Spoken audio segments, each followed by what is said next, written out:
What is it about the grape, amongst other agricultural products, that's so ethereal, that takes you home, that takes you to the ground? You don't feel that way with pineapples or apricots or wheat, but you do with wine. And there was a young lady in Armenia, her name was Julia de Guila. She said, what other product can you put in your suitcase, travel halfway around the world, put it on the table and say, this is who we are? That would be so expressive of where it's from. It can't be a widget, right? Can't be a carrot, but it's wine. It's true. And it's the only product that we put on a dinner party table that's still in its original packaging. We're not keeping the stickers on the apples. That's right. That's a good point. Yeah, it is expressive of the land and the culture and everything else.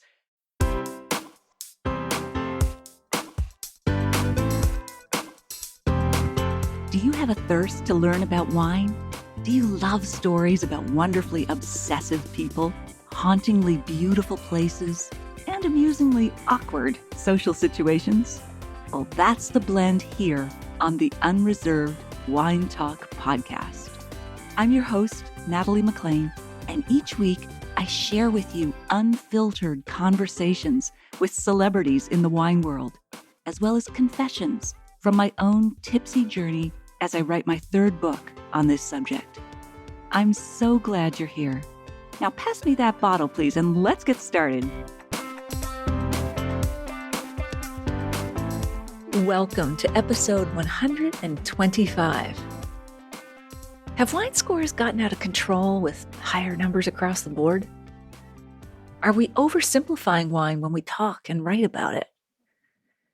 Is it possible to determine your wine taste by taking one of those online quizzes that asks you about coffee, tea, and other things you consume? And should you trust the algorithm that then recommends wine to you based on your quiz results? Our guest this week has answers for you on all of those questions, plus some great wine tips and stories. And I've got a bonus for you in addition to this podcast. I'd love for you to join me for the premiere watch party of the video for this conversation that I'll be live streaming for the very first time on Zoom, Instagram, Facebook, and YouTube tonight at 7 p.m. Eastern. I'll include a link where you can sign up for the Zoom tasting for free in the show notes. The video will show you the pictures and other visual elements that we discuss in this podcast.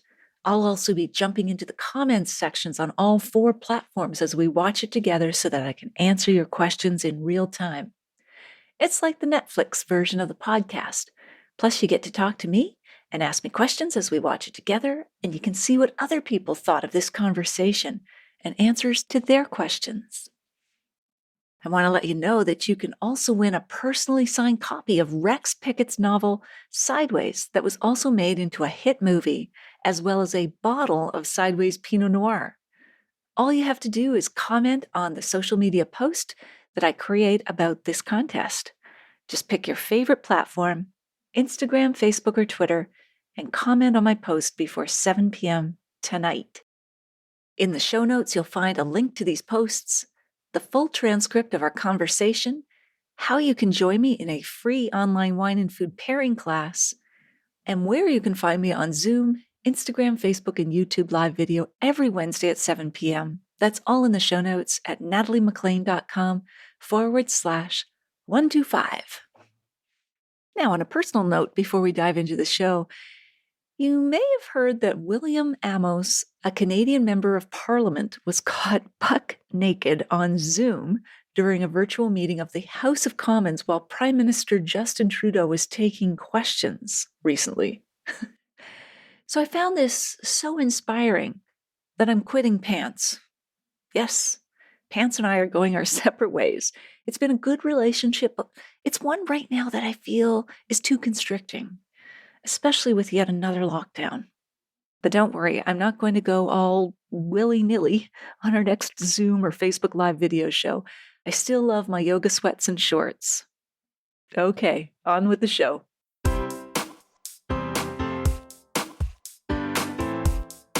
I'm going to share some photos now. I'm going to start with the Sideways book. Rex Pickett. There we go. So if you're listening or watching this, you can win a copy. This is what Paul has generously donated for those of you who want to participate. It's a personally signed book of Rex Pickett plus a bottle of Sideways Pinot Noir. Paul, is that made at the winery that was featured in the movie? No, actually, it's made in Chile. Okay. Speaking of costs, let's keep it real. He's a character. He's on the podcast. He lives in Southern California. I went to his house, sat with him on his living room. Rex Pickett. Discussed okay. this. Yeah, Rex Pickett. And so I had seen the movie for a long time and I had never read the book, actually.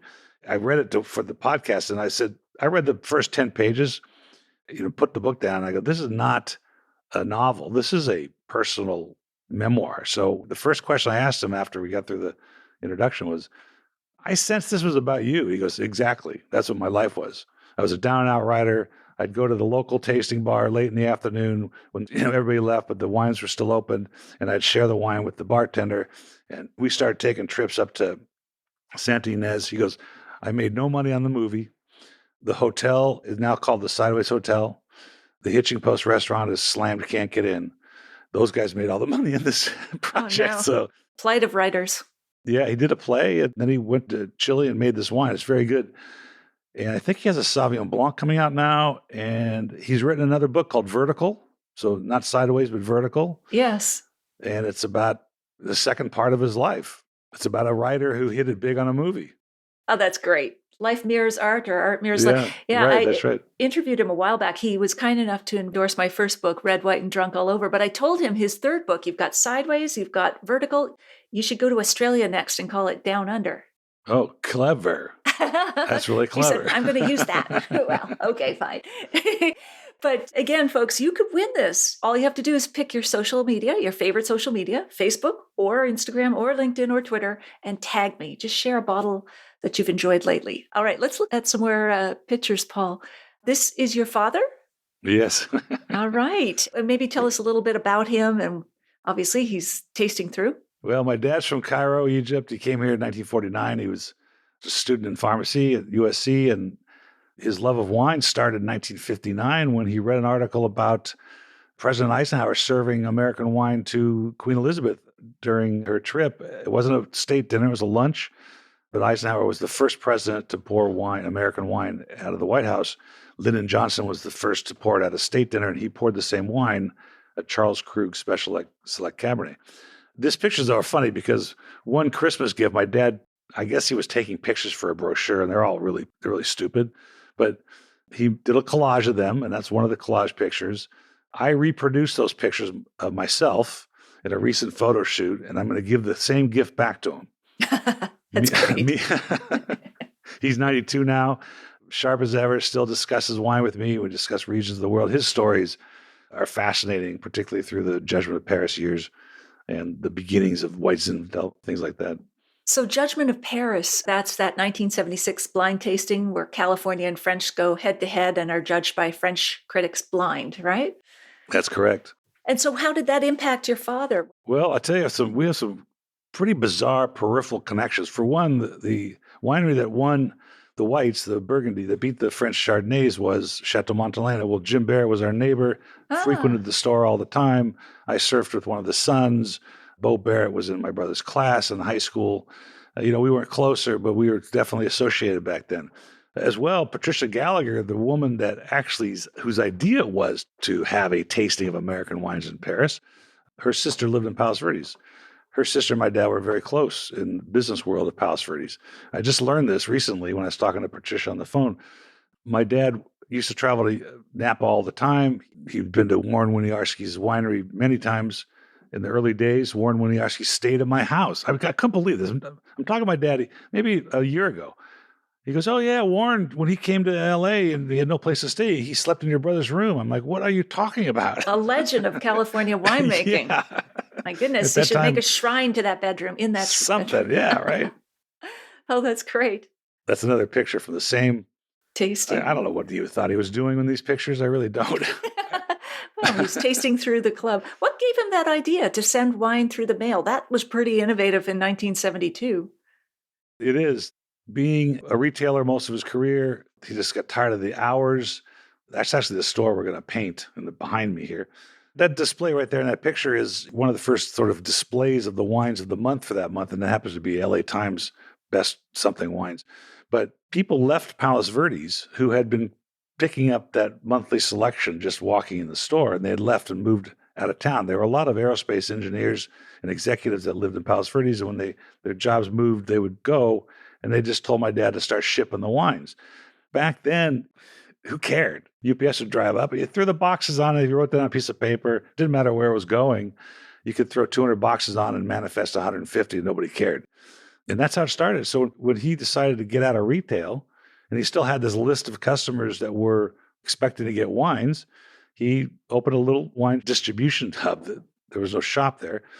And in 1988, he was a little tired. He had been doing it for a few years, and he asked if I was interested in joining him. And I thought, I could check this out. I've been hanging around him all my life anyway. I was stocking the shelves back in the day. So I worked for him for 3 months, and we had a great time. And one day we went to a tasting. It was a Bordeaux tasting, about 25 Bordeaux. We were separated. We were not next to each other. We were back in separate rooms. And he told me the scale, 1, 2, 3. So I said, okay. So we got in a car and we compared the 25 wines. We only were different on 2 of the wines. Oh, wow. And he says, I think you're ready to do this. So I'll tell you, my first 2 selections ever were Bella Oak's Heights Cellars Cabernet and Dick Sanford's Pinot Noir. So, oh, nice choices. Pretty low risk.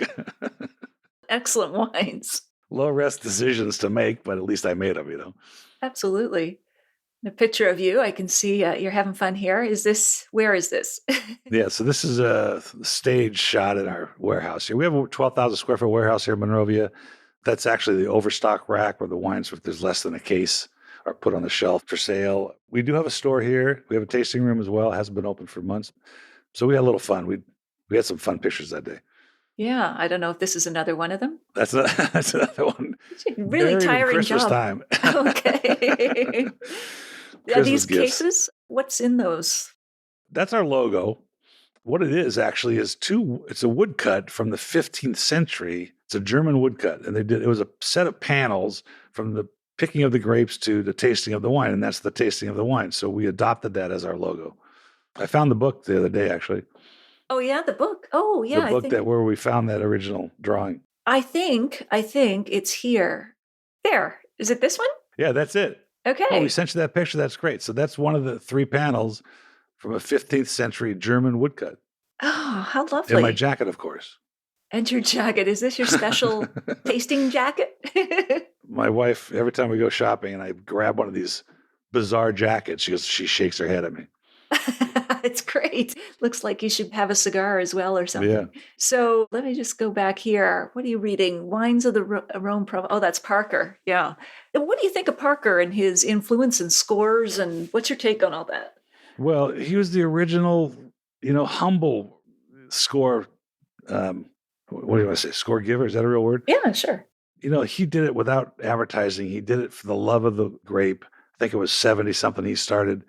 And so I've always respected his scores.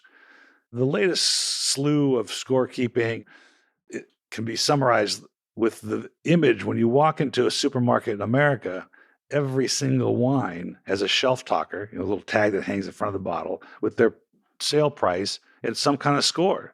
Right. And most of them are over 90 these days. Yeah, they're just big numbers. And I actually, when I score wines on my newsletter, I have an asterisk next to the score. At the bottom it says, the score, because they are in the 90s, but it's because this is a 98 amongst other $20 Cabernets. And so people go, well, you gave it a 98, but the Spectator gave it an 82. I'm like, well, but I'm not doing it like the Spectator. I'm doing it amongst its peers. So how do you make a decision as a consumer? You walk into the market and every score's got a 90 plus. And then you taste it and you go, gee, it's not very good. So I think that whole scoring thing has just gotten a little out of hand, and highlighted by the following scenario. When there was a wine that came from a broker that I thought was very good. And not everybody submits their wines to the scoring systems. It's a lot of effort. You have to do it way in advance, and people that make wine may not want to bother. So this wine was really good. And I just wanted to know if it was a score. I don't care if they have scores, but I'd like to know if they do. And she says, no, but do you want one? I go, what do you mean? And she goes, well, I'll get you a score. I'm like, is that all it takes? So she was going to call an MW or a master somm and have them write a score. Wow. If that's all it takes, then what's the value? Yeah, exactly. Wow. Buyer beware. Yeah. There you are with the podcast. That's a great set. Yes. Same How set long in the have you been doing background. the podcast?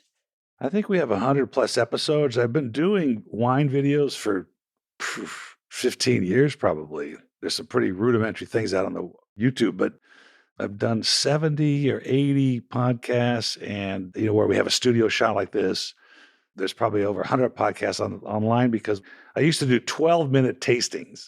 So if a winemaker came to town, we'd stand behind a bar and we'd taste their wines. And those were 12 to 15 minutes. And so those are all around. I don't know how many of those, at least 100. Wow. Let me just see. I think I've gone through most of the pictures that are here. Who's this? Yeah, that's Bo Barrett. Oh, okay. Wow. From Chateau Montelena. Yeah, we had a great chat.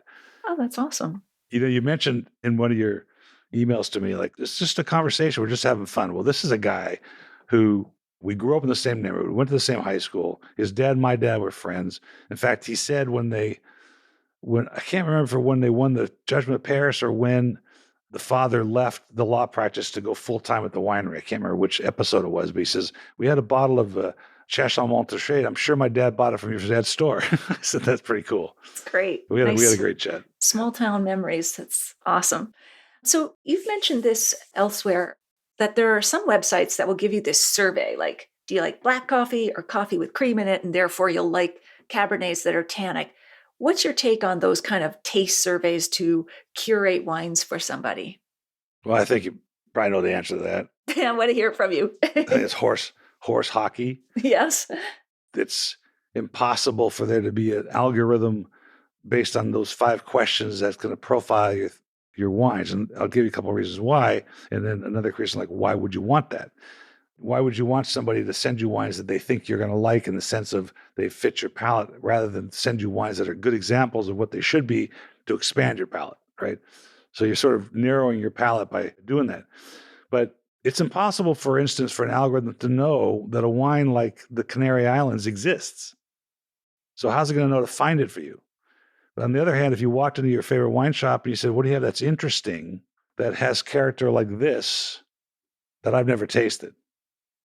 And they go, oh, come over here. This is a Canary Island wines, or this is from the base of the volcanic mountain in Puglia, or this is, Umbria. For the other example of that same scenario, in Umbria, in Italy, they are growing ancient varietals now. They're finding the DNA of these grapes that hadn't been used for years, for hundreds of years in wine, and they're planting vineyards around them. They're making extraordinary wines. I mean, complex, interesting things. An AI algorithm would never know that they exist. It's impossible. And the interpretation between, you and I are going to taste a wine together, and we're going to could have an at-length conversation about what we taste, and that may not jive. Right. So What does that mean? What is the AI thinking? How is the AI interpreting what I think versus what you think, right? Yeah, I have to agree with that. And I find those questions unidimensional. So black coffee, there's obviously bitterness. You add cream or you soften the bitterness, but there's more to a wine than just that element of bitterness. There's how much fruitiness do you like? How much acidity do you like? It's a confluence of taste the weight, factors. The finish, the acid, the character. But I think the most poignant thing was that, and I think I forgot who, it was another winemaker that told me this. Like, why would you want that? Why would you want somebody to send you this stuff? The same stuff, yes. That it thinks you're going to like.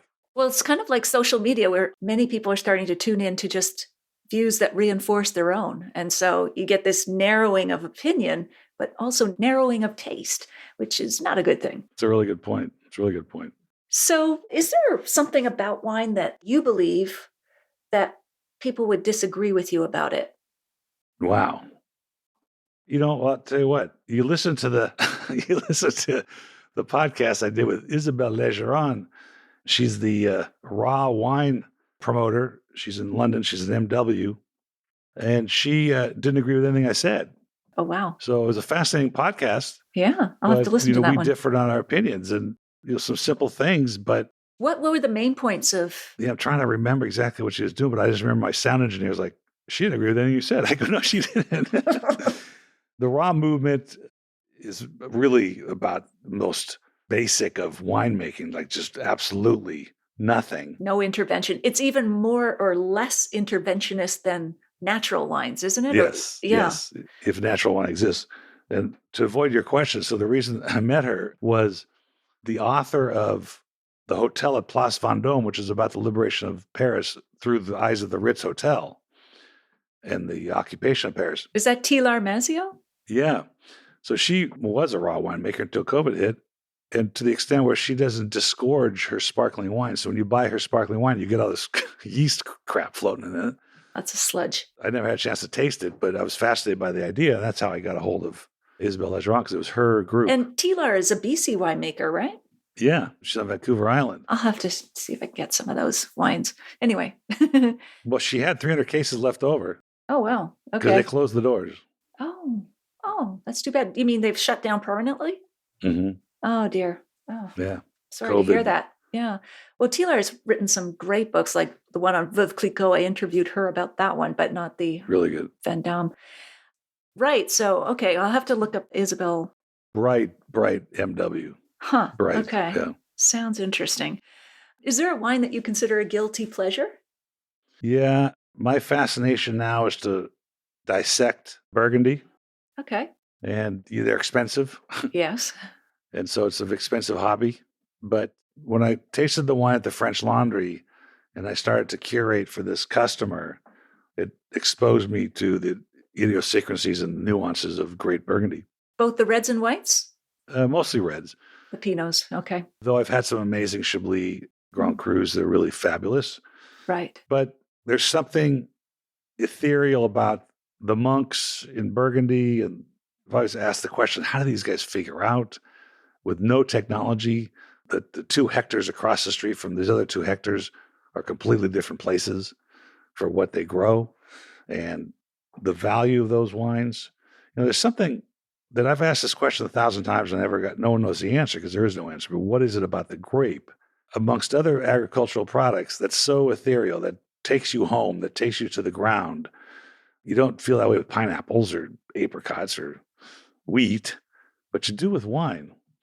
And there was a young lady in Armenia, her name was Julia de Guila. She said, what other product can you put in your suitcase, travel halfway around the world, put it on the table and say, this is who we are? That would be so expressive of where it's from. I don't know, it can't be a widget, right? Can't be a carrot, but it's wine. It's true. And it's the only product that we put on a dinner party table that's still in its original packaging. We're not keeping the stickers on the apples. That's right. But that's a good point you make. Yeah, it is expressive of the land and the culture and everything else. I just interviewed Fred Ryan, Wine in the White House, and that was what John F. Kennedy was after, and all the presidents, trying to display American art and culture, the best of American civilization. And wine became very much a part of that. You mentioned Eisenhower, and then I guess Lyndon Johnson. But anyway, very true. So just in the home stretch here, Paul, thank you. This is terrific. Worries. Do you have a favorite wine gadget that you'd recommend to people, like something that's essential? I mean, of course, a corkscrew, but is there anything else you've come across? So that was a very timely question. I did a TV spot years ago in San Francisco on aerators. They have value. People always ask that question. Are they more valuable than like a decanter with a nice fat bottom where there's lots of oxygen getting to the wine? I don't know. I guess you had to compare them. But I've done my own experiments with those things. I've took 3 bottles of Chardonnay. I gassed one with the nitrogen, vacuum pumped one, and one I did nothing to. And one I did both to, and I filled it with gas. And I vacuumed. That actually did the best. But last night when I couldn't sleep, like normal, I actually ordered like 2 a.m. I ordered this thing that showed up on my search called Repour. It's a cork that you put in a bottle of open wine, and it draws the oxygen out like a filter. Oh. And it says that it lasts 2 to 3 weeks. Now, you've seen this Coravan. Yes. Distributors are using all the time. The needle goes through the cork. Yeah. Yes. What are the weaknesses of the Coravan? Well, it doesn't do well once the bottle is half empty. There's too much oxygen in there? Yeah, I think it can't replace it all in it. So it doesn't do well that way. So usually when the vendor brings me a wine and we're using the Coravan, if it has an off character, and the bottle's more than half, he opens a fresh one. So they kind of defeats the whole purpose. Good to know. Yeah. But real little cans of nitrogen, the one's called Private Preserve, one's called Fresh. I use that those. Works. Yeah. That works very well. In the old days, and I have a bag here somewhere, we literally sold marbles at my dad's shop. So he would sterilize the marbles, and if he didn't finish the wine, he'd plop them into the bottle, and the wine would come back up to the regular. That is never brilliant. Heard this before. I love that. And I went and ordered marbles online to see if I could recreate that. There was one device, and you can't find it anymore. And it's really sad because it was very good. It was called the Wine Wizard, and the problem with it was packaging. It was like a blister pack on a liquor store wall. And what it was, two imposing magnets. Anything that had oak aging in it, it would change. It would smooth out. It worked with cheapest bourbon you could find. It would work with any oak-aged wine. Put it on the top, pour through it. It was phenomenal. The poor thing just suffered from bad packaging and bad marketing, and it died a slow death. I still have 2 or 3 in my house, and I still use them because they really does soften some, edgy wines. Maybe you can find it on eBay or something. Maybe. The Wine Wizard, the Bev Wizard. But I think people should decant. I think they should use some kind of aerating pourer. It will change things and advance them a little bit if they're a little young and a little rough. Yeah, I always compare it to like decanting doesn't replace cellaring. Decanting is kind of like heating something up in the microwave. It helps get to where the wine should be quicker, but there's nothing that replaces slow cooking or whatever, the cellar. But going back to that thing you said, the cork. Repour. Yes. Yeah, repour. How does that work? Like you've opened the bottle, you've got half left. You put this cork in the top and it's sucking out the air? Yeah. Really? That's what it says. Okay. And it's good for, so here I am 2 a.m, lying in bed on my phone. My wife's there trying to order a sample pack so I can test this thing. It sounded interesting. You see gadgets all the time. There was one just before this from Australia. I mean, this was the dumbest thing I'd ever seen. And what it was a plastic disc, not unlike this one, except it was clear. And you had this, and you could stick a prong and it would go into the bottle and it would float on top of the wine. So their premise was if this is floating on the wine, then there was no oxygen getting to that wine. And of course, you try to pour it out and the thing gets stuck and it clogs up it was really, I can't believe that somebody spent the money to design and then try to market this thing. Haven't seen it since. But I try them all. If I get a sample, I try them all. In my database, the database I have where I can keep all my wines, it was actually a database written for sale. It was never sold. It was a beta test. I've got 50,000 wines in there now. Wow. Well, I'm on the hunt for these solutions. I'm so glad you brought it up because anytime I do a tasting, say online, the number one objection is it's just the 2 of us here. It's COVID. How do I preserve you? You want us to open 4 bottles. So I've been looking for all of these tricks and these devices. The other one I heard is save a half bottle of wine, keep it clean, and then pour the contents into that half bottle and seal it again. That's one of the old school ways too. That's a good idea. Yeah, it reduces the oxygen Or exposure. buy a Cruvenet, those fancy Cruvenets. Cruvenet, what's that? That's the device that restaurants have where the wine is still chilled and you just got a spigot. Right. Okay. And there's enematic too, something like that. Yeah. Yeah, that's backfilling with argon. When you bottle of wine, they fill it with argon first. They spurge it with argon. It takes about 2 seconds, and then the ullage is now gas instead of air. All right. That gap between the cork and the wine once filled. Interesting. I didn't know they did that. The argon fill first at the bottling and then the wine. Okay, cool. That's how the spiders get out of the bottles. Oh. We've had that. It's like the worm in a mezcal. We have spiders and stuff. You never know. Oh, really? Okay. So, Paul, is there anything, this has been absolutely wonderful. Loved this conversation. Is there anything that we haven't covered that you'd like to cover now? I'm going to also ask you where we can find your club online and that sort of thing. But are there any other topics that we haven't covered? Things you'd like to mention? Well, I say this all the time, and I think it's important for listeners to hear it. Because there's a lot of bloggers and a lot of wine people. I'm going to take the intimidation out of wine. We're going to simplify wine. It's not simple. This goes back to Isabel. She did not agree with me on this. But I don't see the value of trying to make it simple because it's not simple. It's a complicated subject. You don't need to be intimidated by it because everybody has more to learn. I have more to learn. You have more to learn. Emmanuel Comigi, the master somm who makes wine in Spain, he said, I went to Cordy Brothers in Sacramento, and Daryl Cordy pulls out, one of the famous merchants of all time, pulls out a bottle of Armenian wine, and he says to me, now I got to learn about Armenian wine as a master somm because that's my job, but I got to compete against it because the wines are so good valued.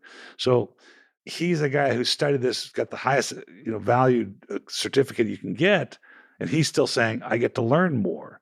So don't be intimidated by it and learn as much as you want to learn. If you just want a good glass of wine, that's great. Figure out which one's the ones you like and stick with that, or find a good curator and try other things that are the same caliber. But if you want to understand Burgundy like I'm trying to now, great. There's plenty of resources, but don't be intimidated by the fact that you're not doing that, because the value of it is strictly academic. The experience of a glass of wine is the experience of a glass of wine. It should make you feel something. It should root you somewhere. It should not be a buzz. It is a buzz a little bit, I guess, but it's not why you should be doing it. It's to shut down at the end of the day. It's to experience some conversation with some friends. It's to have a whole new, like you say, like my customers text me from Italy when they're in front of the Parthenon. They go, can you get me this wine? I'm like, yeah, but it's not going to taste the same. Right. That's true. Wine is an experience. It is indeed. And talking about it has been a great experience with you, Paul. Thank you. Likewise. Absolutely. This has been great. So you said, keep learning about wine. Of course, one of the ways to do that is to listen to your podcast, Wine Talks with Paul K. I assume you're on all of the places where you can get podcasts like Apple and Spotify and all the rest. Mm-hmm. Okay, cool. Pandora, iHeartRadio, Stitcher. All of those places, great. And then your wine club, remind us again the name of it and the URL where we can find it. The URL is wineofthemonthclub.com. The original, when you land there, you'll see my picture. I hope that looks good to everybody. And the way we've been running the show lately, because we're learning that the customers want to be granular in their approach. They want to see things that are particularly maybe regionally specific or varietally specific of certain grape. So I have 3 price-sensitive clubs where you get 2 bottles for so much money. And then I have a whole bunch of special clubs like Napa, Bordeaux, Pinot, Sweet, Rosé, which is a hot product, a hot commodity right now. And every one of those goes through the same process and has the same guarantee, which is you never pay for a wine you don't like. If I fail to meet your expectations, we were going to fix it. Sounds like a good guarantee to me. Now you just have to branch into Canada. Yeah, well, we tried. We really tried. I know. We're tough. You'd think there was a wall here or something, but there's not. But we have lots of U.S. folks who listen to the podcast and who join us every Wednesday to watch the video. So they'll all be able to take advantage of what you offer. Paul, thank you so much. I appreciate this, and I wish you all the best. And I'm looking forward to kind of turning the tables and chatting with you on your podcast. Likewise, look forward to it. Thank you for the time. I guess this morning here, late morning for you, but we'll see you soon. Absolutely. Thanks so much, Paul. Cheers. Cheers.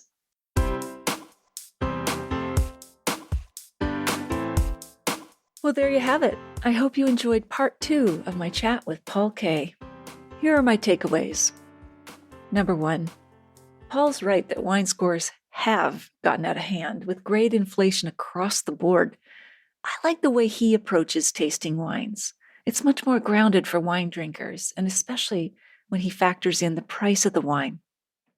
Number 2, I agree with Paul that there's something so ethereal, so magical about the grape among all agricultural products that it does take you home, that it can say, this is who we are. And 3, to that end, I think there has been an oversimplification of wine. As Paul says, it's worth learning about. We don't need to make it intimidating, but I think we do need to acknowledge its wonderful complexity and diversity. Just a reminder, you can win a signed copy of Rex Pickett's novel Sideways, as well as a bottle of Sideways Pinot Noir if you comment on the social media post I created about the contest. Just pick your favorite platform, Insta, Facebook, or Twitter, and comment on the post before 7 p.m. tonight. I'll select the winner randomly from those who participate, and you get a bonus entry for every wine-loving friend you tag, or if you reshare the post in your stories. In the show notes, you'll find a link to these posts, a full transcript of our conversation, how you can join me in a free online wine and food pairing class, and where you can find me on Zoom, Insta, Facebook, and YouTube, live on video every Wednesday at 7 p.m., including this evening and next week. That's all in the show notes at nataliemaclean.com/125.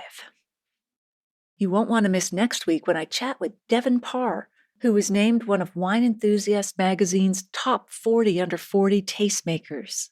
We discuss clean wines and whether you should try them, if social media influencers impact the wine you drink, and if you've ever worried about drinking a little too much wine, we talk about that too. She joins us from her home in Southern California. In the meantime, if you missed episode 39, go back and take a listen. I chat with Bloomberg wine columnist Aileen McCoy about wine scores and the influence of the critic Robert Parker. I'll share a short clip with you now to whet your appetite. One of my favorite comments from a review of my book was that it was a story about power and how you get power and how you keep power. I think it's very illustrative of that. I actually was very happy at that review because I felt that at the bottom, that was what my book was about. Yeah, the bigger theme. A bigger theme. Yes, there was not the just theme wine. of power, not just wine, but also I felt that it was very American. The kind of story that people like in America. Yes. You know, somebody comes out of nowhere. Rags to riches, like an E.L. Doctorow story, like Ellis Island to fame. Yes, this is an American mythos, if you will. Mm-hmm. The idea that you can come out of nowhere and by sheer dint of hard work and smarts and all these things, you can triumph. And somehow Parker's story resonated with a lot of people.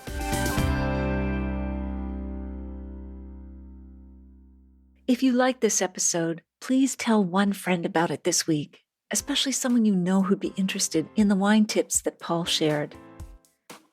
Thank you for taking the time to join me here.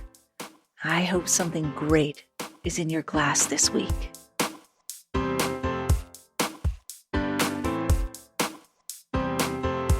You don't want to miss one juicy episode of this podcast, especially the secret, full-bodied bonus episodes that I don't announce on social media.